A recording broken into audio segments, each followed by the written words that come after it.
जय श्री कृष्ण भक्तों, आपका स्वागत है भागवत महापुराण की इस गाथा में। हम पंचम स्कंद का 11वां अध्याय का अध्ययन कर रहे हैं, जिसमें जड़ भरत, राजा भरत ज्ञान उपदेश दे रहे हैं। वसुदेवं सुतं देवं कंसचारूरमर्दनं देवकी परमानंदम श्रीकृष्ण वंदे जगद्गुरु। श्रीकृष्ण शरणं गोपाल शरणं, श्रीकृष्ण शरणं गोपाल शरणं। मेरे बाके बिहारी नंदलाल शरणं, मेरे बाके बिहारी नंदलाल शरणं। श्री कृष्ण शरणं गोपाल शरणं, श्री कृष्ण शरणं गोपाल शरणं। मेरे बाके बिहारी नंद लाल शरणं, मेरे बाके बिहारी नंद लाल शरणं। श्री कृष्ण शरणं गोपाल शरणं, श्री कृष्ण शरणं गोपाल शरणं। मेरे बाके बिहारी नंद लाल शरणं, मेरे बाके बिहारी नंद लाल शरणं। श्री कृष्ण शरणं गोपाल शरणं, श्री कृष्ण शरणं गोपाल शरणं। मेरे बाके बिहारी नंद लाल शरणं, मेरे बाके बिहारी नंदलाल शरणं। बोल भगवान श्री कृष्ण की जय। ही नंद के लाला की जय, ही देवकी नंदन श्री कृष्ण की जय, ही द्वारकाधीश भगवान श्री कृष्ण की जय। बोल देवादिदेव पूर्ण ब्रह्म भगवान श्री कृष्ण की सदा ही जय। जय श्री कृष्ण भक्तों, आपका स्वागत है इस भागवत महापुराण की गाथा में। हमने ये श्रवण किया कि राजा जड़ भरत ने किस प्रकार से राजा रघुकुंड को उपदेश दिया, जिसमें उन्होंने बताया कि ये मानव जो है किस प्रकार से इंद्रियों के अधीन हो जाता है, 3 गुणों के अधीन हो जाता है और अपने अस्तित्व को, अपने कर्तव्य को, अपने धर्म को भूल जाता है और उस अहंकार के अंतर्गत ये योनि पे योनि भोगता है। क्यों कि हर गुण का प्रभाव इस पर पड़ता है और उस गुण के प्रभाव में अहंकार उसको जकड़ लेता है। इस प्रकार से जो जीव है वो कभी इस संसार सागर से, माया में संसार सागर से बाहर नहीं निकलता। वक्तों अगर आप हकीकत गौर से चिंतन करेंगे तो आप देखेंगे कि हर कोई सुख और शांति के लिए भाग रहा है। लेकिन किसी को भी सुख शांति सदा के लिए नहीं मिलती है, कुछ क्षणिक पल के लिए मिलती है। आप भोजन करते हैं, आपका पेट भर जाता है, कितनी देर भरा रहता है, उसके बाद फिर आपको भोजन की आवश्यकता पड़ती है, फिर आप दोबारा कुछ भोजन करते हैं, फिर कुछ समय भरा रहता है। ये जीवन का काल चक्र ऐसा ही है। कुछ समय तक हमें अच्छा लगता है कि हाँ अब ठीक है, हमने धन कमा लिया, हमें अच्छा लगता है। लेकिन जब हम धन हमारा खर्च हो जाता है तो हम उसको दोबारा कमाना चाहते हैं। यानी कि अगर आप किसी हॉलिडे पे जाएं, वहाँ पर आपका 1,00,000 2 लाख रुपया खर्च हो गया हो, आपकी इच्छा होगी कि मैं उससे ज़्यादा कमाऊँ। आप उसको ज़्यादा मेहनत करेंगे, ज़्यादा कष्ट सहेंगे, तो आपके मन की जो शांति है, सुख शांति है, वो नहीं होगी। अगर आप हॉलिडे में भी बैठे हैं तब भी आपका चिंतन इस बात में लगा रह सकता है कि अगर मैं अपने देश में होता, अपने धंधे पे बैठा होता, अपने दुकान पे बैठा होता या अपनी फैक्ट्री में बैठा होता तो मैं आज इतना और कमा लेता। वहाँ पर भी आप पूर्ण रूप से एंजॉय नहीं कर पा रहे थे। क्यों? कि आपका चिंतन धन में था और आपको लग रहा था कि धन, अगर जितना अधिक से अधिक धन मेरे पास होगा उतनी ही अधिक मेरे को सुख होगा। भक्तों, धन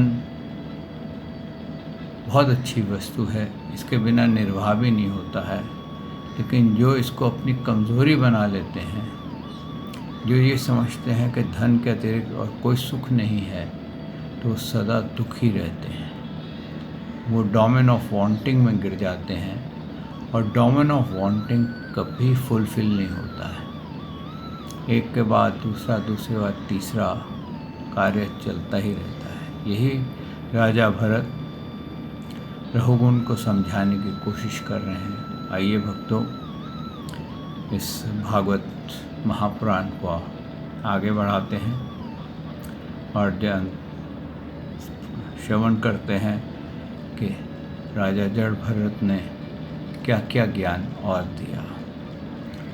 सच्चिदानंद रूपाय विश्वोत्पत्ते आदि हेतवे तापत्रय विनाशाय श्री कृष्णाय वयं नमो नमः। श्री कृष्णाय वयं नमो नमः। श्री कृष्णाय वयं नमो नमः। श्री कृष्णाय वयं नमो नमः। श्री कृष्णाय वयं नमो नमः। बोल भगवान श्री कृष्ण महाराज की जय।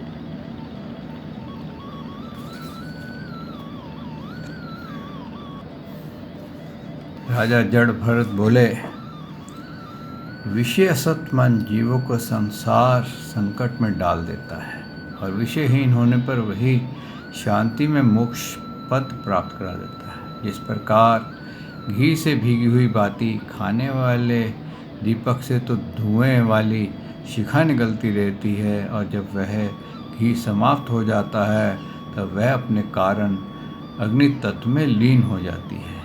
उसी प्रकार विषय और कर्मों से असत हुआ मन तरह तरह की वृत्तियों से का आश्रय लिए रहता है और इनसे मुक्त होने पर वह अपने तत्व में लीन हो जाता है। यहाँ पर का उदाहरण मैं आपको पहले थोड़ा एक्सप्लेन कर चुका हूँ कि क्या भरत जी कह रहे हैं। उन्होंने दिए का उदाहरण दिया है कि जब आप देखिए दिए की लौ जब आप तेज़ हो जाती है और वो तेल से भरा होता है तो उसमें से धुआं निकलता है।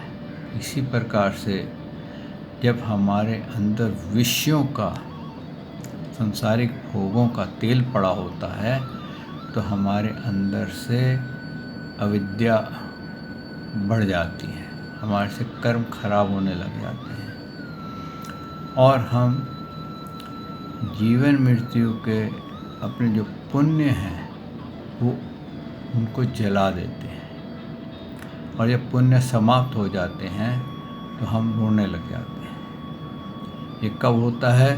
जब हम विषयों में असत होते हैं। लेकिन यहाँ पर ये क्या कहा इन्होंने, उदाहरण क्या दिया है कि जब तेल ख़त्म हो जाता है वो बाटी भी ख़त्म हो जाती है। तो वैसे ही जब हमारा मन विषयों से हट जाता है तो जिसके कारण हम भटक रहे थे, हम विषयों के पाने के लिए भाग रहे थे, हम शांत हो जाते हैं। और जब हम शांत होकर के प्रभु का चिंतन करते हैं जब हमारे अंदर कोई विकार नहीं होता तो हमारे को प्रभु का साक्षात्कार होने लग जाता है। और जब हमारे को प्रभु का साक्षात्कार होने लग जाता है, जिसको डीप मेडिटेशन कही गई है, तो हमारे जो पाप होते हैं वो भस्म होने शुरू हो जाते हैं। कहते हैं हमारी सब अविद्याएं जो हैं वो भस्म हो जाती, हम उनसे मुक्त हो जाते हैं, हमारे सब बंधन खुल जाते हैं। हम सब श्रापों से, तापों से, ऋणों से, 3 गुणों के प्रभाव से, काम उत्पन्न होने वाले काम, क्रोध, लोभ से, तृष्णाओं से, इच्छाओं से, वासनाओं से मुक्त हो जाते हैं। तो भक्तों, जब हम ये सब वस्तुओं से जब मुक्त हो जाते हैं तो हमारे को भगवान की प्राप्ति हो जाती है, यानी कि हम ये दुख में संसार सागर से पार हो जाते हैं। आगे उन्होंने बताया कि कर्म का कैसे बनते हैं, कैसे कार्य होता है। उन्होंने कहा है, वीरवर, 5 कर्म इंद्रियाँ, 5 ज्ञान इंद्रियाँ और 1 अहंकार, ये 11 मन की वृत्तियाँ हैं तथा 5 प्रकार के कर्म, 5 तन्मात्राएँ और 1 शरीर, ये 11 उनके आधारभूत विषय कहे जाते हैं। गंध, रूप, स्पर्श, रस और शब्द, ये 5 ज्ञान इंद्रियों के विषय हैं। मल त्याग, संभोग, गमन, भाषण और लेना देना आदि व्यापार, ये 5 कर्म इंद्रियों के विषय हैं तथा शरीर को यह मेरा है इस प्रकार स्वीकार करना अहंकार का विषय है। कुछ लोग अहंकार को मन की 12वीं वृत्ति और इसके आश्रय शरीर को 12वां विषय मानते हैं। ये मन की 11 वृत्तियाँ द्रव्य, विषय, स्वभाव, आशा, संस्कार, कर्म और काल के द्वारा सैकड़ों, हजारों और करोड़ों वेदों में प्रमाणित हो जाती है। किंतु इनकी सत्ता क्षेत्रज्ञ आत्मा की सत्ता से ही है, तथा यह परस्पर मिलकर नहीं है। ऐसा होने पर भी मन क्षेत्र यज्ञ का कोई संबंध नहीं है। यह तो जीव का ही माया निर्मित उपाधि है। यह प्रायः संसार बंधन में डालने वाला अविशुद्ध कर्मों में ही प्रवृत्त रहता है। इसकी अप्रयुक्त वृत्तियाँ प्रभाव रूप नित्य ही रहती हैं और जागृत और स्वप्न के समय वे प्रकट हो जाती हैं और सुषुप्ति में छिप जाती हैं। इन दोनों ही अवस्था में क्षेत्रज्ञ जो विशुद्ध चिन्ह मात्र है, मन की इन वृत्तियों से साक्षी रूप से देखा जाता है। क्या है कि क्षेत्रज्ञ साक्षी रूप से इसको देखता रहता है कि क्या हो रहा है, लेकिन वो कुछ करता नहीं है। कहने का तात्पर्य क्या है कि ये हमारे शरीर की इंद्रियां हैं, कर्म इंद्रियां और ज्ञान इंद्रियां। कर्म इंद्रियां जो होती हैं, आँखें रूप को देखती हैं, रूप के पीछे चलती हैं। कोई अच्छा वस्तु नज़र आती है तो उसको देखने की इच्छा होती है, और वो क्या कैमरे का काम करती है कि किसी ने किसी को देखा और मन में आया कि मैं इससे दोस्ती करूं, उसका हाथ पकड़ूं, तो उसने मन ने कहा कि इसको दोस्ती करो। फिर दोस्ती हुई तो बोला कि इसका हाथ पकड़ो, इसके हाथ पकड़ा तो इसका साथ आगे कर्म इंद्रियों का व्यवहार शुरू हो जाता है। फिर उसके बाद जीवा जो होती है उसको भोजन के तरफ होती है, और किसी को शब्द बोलने यानी कि सुनने की, कहने की ज्ञान इंद्रिय है जीवा, वो शब्द में इंटरेस्ट होती है। कई बार हम स्मार्ट लैंग्वेज यूज़ करते हैं ताकि अगले को समझ ना आए हमने उस पर कब क्या बोल दिया, कब कमेंट कर दिया। तो ये सब हमारे अंदर, जबकि ये सब कुछ हमारा जड़ है। ये कोई ऐसा नहीं है कि ये कोई इसमें पावर होती है, लेकिन इसको पावर किससे मिलती है? इसको पावर मिलती है हमारी आत्मा के से।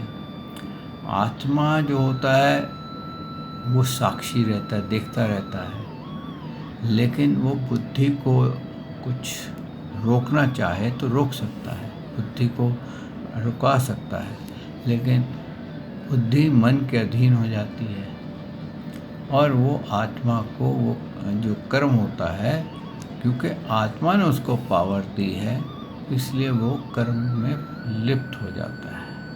लेकिन कर्म किया किसने? सारा कर्म आपके जड़ शरीर ने किया है। लेकिन आप जड़ शरीर में हैं, कर्म तो उसने किया है, लेकिन उस जड़ शरीर को पावर किसने दी है? आपने दी है। ये बिल्कुल वैसे ही है भक्तों कि अगर गाड़ी में ड्राइवर जो है गाड़ी में जब बैठता है स्टार्ट करता है तो गाड़ी के सारे कार्य चल पड़ते हैं, वो चलने लग जाती है, भागने लग जाती है। लेकिन अगर उससे कुछ दुर्घटना हो जाए तो कौन पकड़ा जाएगा? ड्राइवर पकड़ा जाएगा, क्योंकि उसने भले गाड़ी को अपना आराम से बैठ गया, छोड़ दिया हो, हाथ उठा लिए हों, एक्सीलेटर से पाँव उठा करके ऑटो पावर में डाल दिया हो, तो अगर कोई एक्सीडेंट हो जाए, कोई मर जाए उसके नीचे, तो किसको पकड़ेंगे? ड्राइवर को। इसी प्रकार से भक्तों, जब हमारा शरीर कोई गलत कर्म कर देता है भोगों के लालसा में, पाप कर्मों में उसकी लालसा बढ़ जाती है, भोगों में बढ़ जाती है, तो उसका भोग कौन भोगेगा? आत्मा भोगेगी। जबकि देखा जाए तो आत्मा एक साक्षी के रूप में है, लेकिन फिर भी उसने उसको कंट्रोल कर सकता था, लेकिन उसने कंट्रोल नहीं किया। इसी तरीके से ड्राइवर एक्सीडेंट से बचा सकता था, लेकिन उसने उसको कंट्रोल नहीं किया और गाड़ी का एक्सीडेंट हो गया, क्योंकि उसने उसको छोड़ दिया। ऐसे ही भक्तों, हम लोग इन इंद्रियों के और मन के अधीन हो जाते हैं और इस कर्म शरीर को छोड़ देते हैं। जो इसको अच्छा लगता है, जो भोग इसको अच्छा लगता है, उस भोग की तरफ इसको बढ़ने देते हैं। उसका नतीजा क्या होता है कि हम भोगों की तरफ भागने लग जाते हैं और भोगों में भागते भागते हम ऐसे कर्म करने लग जाते हैं कि हम नीच योनियों में उत्पन्न हो जाते हैं, क्योंकि हमारे कर्म इन भोगों के चक्कर में नीच कर्म करने लग जाते हैं, लेकिन हमें लगता नहीं है कि हम ऐसा कर रहे हैं। कई व्यापारी होते हैं, उनको पता नहीं चलता है कि वो कह देते हैं कसम से मेरी तो ये खरीदी है, लेकिन हकीकत तो वो नहीं होती है, और उसका नतीजा क्या होता है? उनको उसका भोग भोगना पड़ता है। इसी प्रकार से भक्तों, ये इंद्रियों के अधीन जब होकर के हम कर्म करते हैं, तो ये इनका ऋण जो होता है वो आत्मा को चुकाना पड़ता है, क्योंकि कर्म फल का लाभ कौन क्या ले पता नहीं चलता। इसी प्रकार भक्तों, फिर आगे उन्होंने कहा है, ये क्षेत्रज्ञ परमात्मा सर्वव्यापक जगत आदि कारण परिपूर्ण अप्रोक्ष स्वयं प्रकाश अजन्मा ब्रह्म आदि का भी नियंता और अपने अधीन रहने वाली माया के द्वारा सबके अंतःकरण में रह करके जीवों को प्रेरित करने वाला समस्त भूतों का आश्रय भगवान वसुदेवी हैं। इस प्रकार वायु संपूर्ण सत्वर जगदम प्राणियों में प्राण रूप से प्रविष्ट होकर के उन्हें प्रेरित करती है, उसी प्रकार वह परमेश्वर भगवान वसुदेव सर्वसाक्षी आत्म रूप से इस संपूर्ण प्रपंच में ओतप्रोत हैं। क्या कह रहे हैं कि देखिए, ये जो क्षेत्र क्या है, यानी कि जो आत्मा है, ये और कोई नहीं है, ये परमात्मा का अंश है, part of God, extension of God. आप ऐसे समझ सकते हैं कि परमात्मा महासागर है और उसकी एक छोटी सी बूंद आत्मा है। तो क्या आप उस बूंद को सागर से अलग मानेंगे?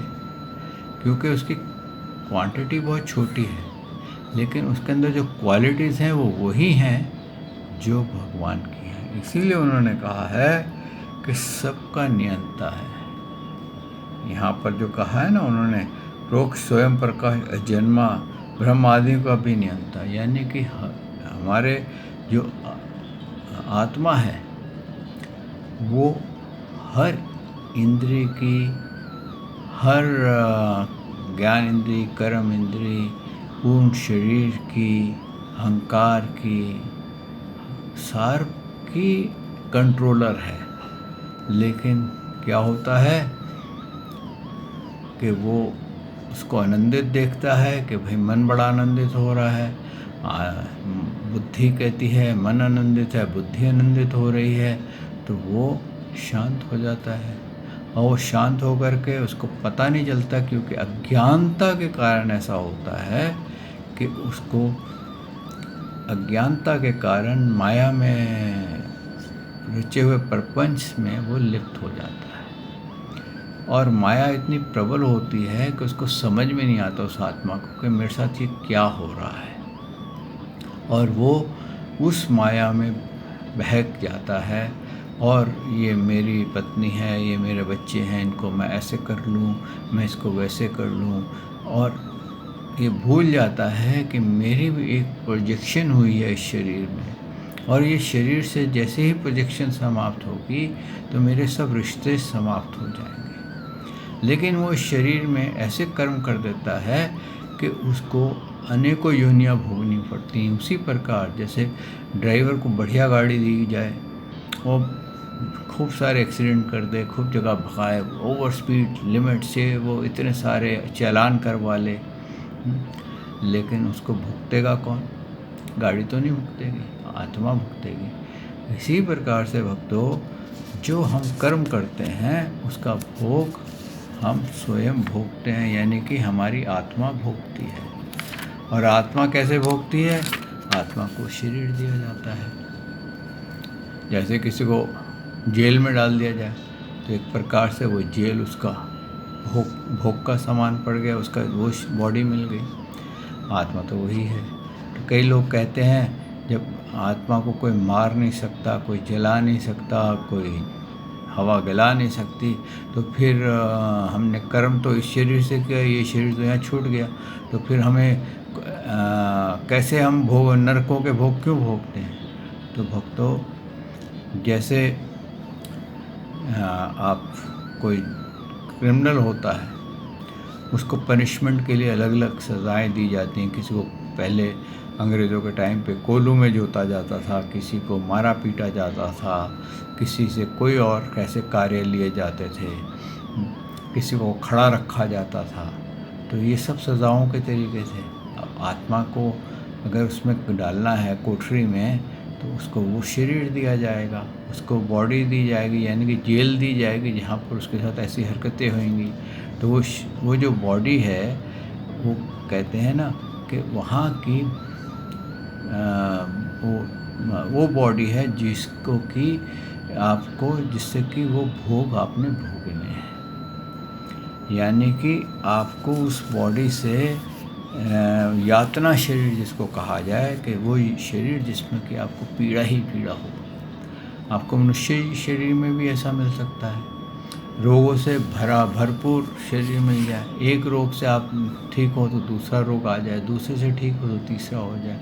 आप कई बार हॉस्पिटल में जाएं तो कई लोग ऐसे हैं जो कई सालों से बेचारे बेड में पड़े हैं, घरों में पड़े हैं, तो उनको यातना शरीर है, जा नहीं सकते, कहीं आ नहीं सकते।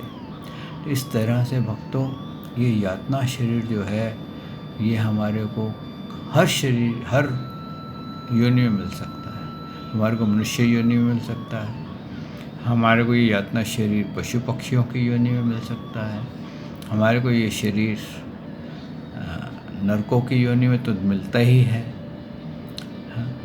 और अनेकों प्रकार से शरीर मिल सकता है। तो इसलिए ये कहना कि मुझे कुछ नहीं होगा, इसको हो गया, ये गलत है। क्योंकि हम अपने भूतकाल पे, अपने कर्मों पर अगर नज़र डालेंगे तो हमें पता चलेगा कि हमने जीवन में कैसे कैसे कर्म किए हैं। कभी आप एकांत में बैठिए और अपने आप को पिछले यादों में ले जाइए, जहाँ तक कि आपका बचपन है, जहाँ तक आपकी याद जाती है, यहाँ तक कि आप अपने आप को माँ के गर्भ में देखते तो उसमें देखिए, और फिर देखिए आप क्या क्या कर्म कर रहे थे, कैसे किसी को आपने बुरा भला कहा, कैसे किसी से आप झगड़ा करें, कैसे किसी ने आपको बुरा भला कहा और आपने उसके लिए क्या किया, कैसे आपने किसी की हत्या की, किसी जानवर की हत्या की अपने मांस खाने के लिए, उसकी बॉडी का सेवन करने के लिए।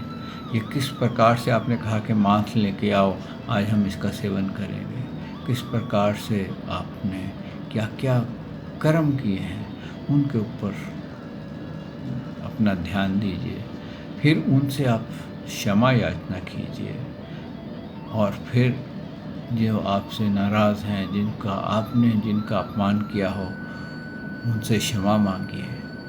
तो ऐसा करने से आपके बहुत सारे कर्म जो है ना, इसी मानव देह में आपके समाप्त हो जाएंगे। हो सकता है कि ऐसा बंधन बंध जाए कि आपको भोगना पड़े, कि भाई जैसे किसी ने मरते समय प्रतिज्ञा ली हो, मैं इसको मारूंगा या मैं इससे बदला लूँगा, तो हो सकता है वो अगले जन्म में उसका अगला जन्म हो जाए। जब तक वो मार नहीं लेगा तब तक वो जन्म पे जन्म लेता जाएगा।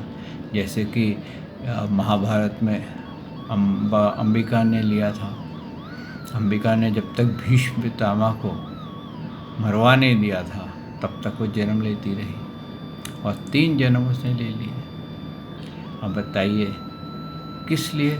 सिर्फ एक अपने अपमान के लिए। तो यही होता है कि जब मानव हम अहंकार कर बैठते हैं मान अपमान का, तभी कहा है ना, मैं, मेरा, राग, द्वेष, निंदा, स्तुति, मान अपमान, काम, क्रोध, लोभ, मोह, अहंकार, मत्सर, तृष्णाएँ, वासनाएँ, इच्छाएँ, ये सब हमारे को ये नर्क के द्वार हैं। ये हमारे को हल्के हल्के कहते हैं ना, स्लो पॉइजन हमारे अंदर है, हमें पता नहीं चल रहा। हो सकता है हम ये जन्म में नरकों से बच जाएं, अगले जन्म में फंस जाएं, लेकिन ये जो हमारे साथ अविद्या लगी है, इससे हम छूट नहीं सकते हैं। इससे छूटने का तरीका ये है कि हम बाहर से तो भले ही इसको रखें, लेकिन अंतःकरण में हम अपने सात्विक हो जाएं, अपने अंतःकरण को कंट्रोल कर लें। आगे क्या कहा है?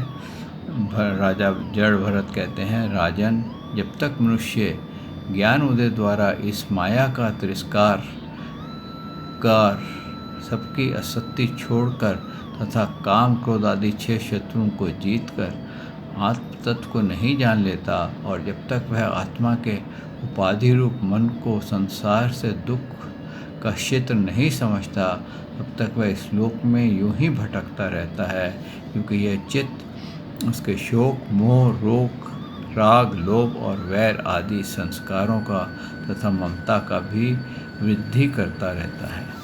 यह मन ही तुम्हारा बहुत बड़ा बलवान शत्रु है। तुम्हारी उपेक्षा करने से इसकी शक्ति और भी बढ़ गई है। यह यद्यपि स्वयं तो सर्वथा मिथ्या है, तथापि इससे तुम्हारे आत्मस्वरूप की आच्छादित कर रखा है। इसलिए तुम सावधान होकर के श्री गुरु और श्री हरि के चरणों की उपासना का अस्त्र से इसे मार डालो। देखिए यहाँ पर उन्होंने पूरा ज्ञान दे दिया है कि जो मानव है ये कैसे अज्ञानता में फंसा हुआ है, और जब तक ये अज्ञानता में फंसा हुआ है तब तक ये जीवन मृत्यु को दुख रूपी संसार को पार नहीं पा सकता। अगर वक्त तो आपको यकीन नहीं है तो अपने जो भी लाइफ आपकी है उससे भूतकाल में जाइए और देखिए कि आपकी लाइफ कितनी सुखी थी, कितनी कष्टों से भरी हुई थी, कैसे कैसे आपने जिए हैं। कोई कहते हैं विरला ही होता है जो सदा सुखी रहा हो, लेकिन उसको शारीरिक, सांसारिक और मानसिक पीड़ा कहीं ना कहीं अवश्य होती है, चाहे वो कहीं भी कोई भी हो, चाहे वो राजा हो या रंक हो, इससे बच नहीं सकता है। क्यों कि शरीर जब बूढ़ा होता है तो उसकी पीड़ाएं अलग होती हैं, संसार में जब अपमान सहना पड़ता है तो संसारिक पीड़ा होती है, या असफलता मिलती है तो संसारिक पीड़ा होती है।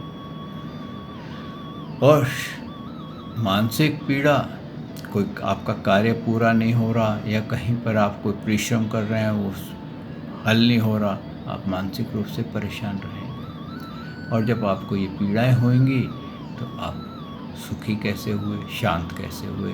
भक्तों, आप इस बात पे विचार कीजिए। आज वाणी को यहाँ विश्राम देते हैं। आज पंचम अध्याय का 11वां अध्याय, क्षमा करें, पंचम स्कंद का 11वां अध्याय का यहाँ विश्राम होता है। कल प्रभु ने चाहा तो मैं आपकी सेवा में फिर हाजिर होऊंगा। श्री कृष्ण शरणम गोपाल शरणम, श्री कृष्ण शरणम गोपाल शरणम, मेरे बांके बिहारी नंदलाल शरणम, मेरे बांके बिहारी नंदलाल शरणम, श्री कृष्ण शरणम गोपाल शरणम, श्री कृष्ण शरणम गोपाल शरणम, मेरे बांके बिहारी नंदलाल शरणम, मेरे बांके बिहारी नंदलाल शरणम, श्री कृष्ण शरणम गोपाल शरणम, श्री कृष्ण शरणम गोपाल शरणम, मेरे बांके बिहारी नंदलाल शरणम, मेरे बांके बिहारी नंदलाल शरणम, श्री कृष्ण शरणम गोपाल शरणम, श्री कृष्ण शरणम गोपाल शरणम, मेरे बांके बिहारी नंदलाल शरणम, मेरे बांके बिहारी नंदलाल शरणम। बोल भगवान श्री कृष्ण की जय। हे नंद के लाला की जय। हे देव की नंदन श्री कृष्ण की जय। हे द्वारकाधीश भगवान श्री कृष्ण की जय। बोल देव पूर्ण ब्रह्म भगवान श्री कृष्ण की सदा ही जय। जय श्री कृष्ण भक्तों।